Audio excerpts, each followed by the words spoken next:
Every night, I was woken up by strange noises. I was sure there was someone inside the walls, so I went to my parents. I told them someone might be living in the walls, but after Mom took a look, she said it was just the old house settling. That night, I had to face it alone again, the fear from whatever was hiding in that wall. But this time was different. The thing in the wall spoke. I jumped out of bed, terrified. I shouted Dad at the top of my lungs. He came and pressed his ear against the wall. Then he told me it was just a mouse. But how could a mouse possibly talk? The next day at school, I painted my inner fears and helplessness and gave the artwork to my teacher. After she saw it, she decided to visit my house. She handed the drawing to my mom, but Mom just glanced at it. She said it was just the kid's imagination. A few empty words later, she sent the teacher away. That night, the strange sounds came back, but this time, the voice in the wall seemed gentle. It said I looked like I needed a friend. It was right. I was lonely, so we became friends. From that day on, I started smiling more, but that made the school bully furious. After school, he beat me up. That night, lying in bed, I told my friend in the wall everything. My friend said if I wanted to stop being bullied, I had to make the bully fear me. So the next day at school, I pushed him off the stairs. Although it felt satisfying, I was expelled from school. Dad was furious. He locked me in the basement. But down there, under a punching bag, I found a hidden tunnel. Inside was a massive hidden space. A few days later, Mom let me out. She told me I never had to go back to school. No more bullies. I pretended to be happy, but something about my parents felt wrong. Late that night, I told my friend in the wall about my doubts. You have to be careful with them. They are not what they seem. I told it I wanted to talk to it face to face. It told me there was a hole behind the wallpaper. I crouched down and I found it, but when I looked inside, I nearly screamed. My whole body was shaking. I asked who was in there. That voice said she was my older sister. She had been waiting for me to grow up so I could help her escape from that wall. I was terrified. I stumbled back to my bed, but moments later, I heard frantic knocking on my door. I stared at the door, frozen. The doorknob turned. The door swung open, but no one was there. My heart was pounding. Mom? Suddenly, someone nearby called out my name. Dad was standing there, staring at me with the most twisted look on his face. Look what you've done to your mother, Peter.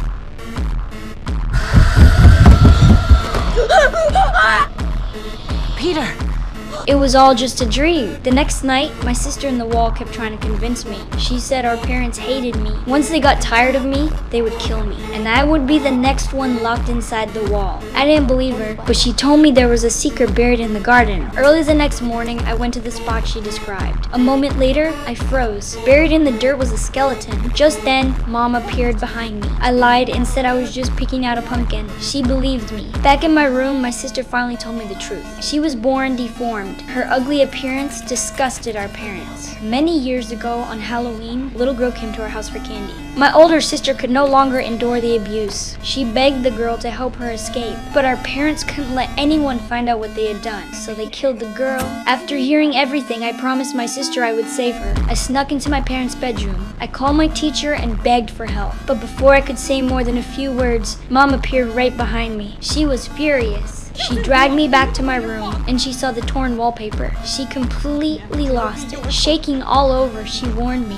"When Dad gets home, I will be punished." I was terrified. That night, our family sat down for dinner. My parents ate like nothing was wrong. I didn't touch a single bite. Then Dad noticed something. The porridge tasted different tonight. Suddenly, Dad realized what I had done. He grabbed me by the collar. He screamed at me, demanding to know what I did. He told Mom to call the police, but I had already cut the phone line. Seconds later, Dad doubled over in agony. He coughed up black blood, then collapsed dead on the table. Mom grabbed a knife and came after me. But on the stairs, the poison hit her too. Before she died, she begged me, never let the monster out of the wall. But it was too late for warnings. I pushed over the old grandfather clock in my parents' room. Behind it was a narrow door. I unlocked it. The door creaked open, and I finally saw my sister's face.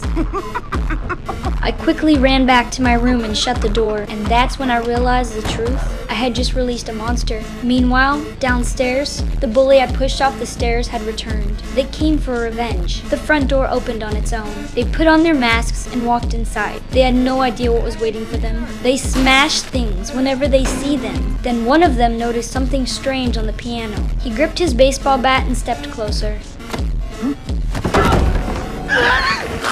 A blood-curdling scream echoed through the house. The bully, still downstairs, found a body stuffed under the stairs. Before he could even scream, one of his friends came running out in terror, but a pair of hands grabbed him by the ankles and dragged him into the darkness. The bully stumbled backward, but someone was already waiting at the front door. The last one didn't make it out either. His head was chopped off, right in front of me, yet it crawled onto my bed. Then she dragged me down into the dungeon. She crawled toward me like a spider. Just then, my teacher arrived. Then she heard me screaming from the basement. She grabbed an iron rod and slowly made her way down. But the monster lunged at her. She was backed into a corner. Just as the monster was about to kill her, I grabbed onto my sister's hair as it hung down. I used it to climb out of the pit. My teacher seized the moment. She threw everything she had at the monster. My sister fell back into the pit. I slammed the iron gate shut. My teacher and I finally ran outside.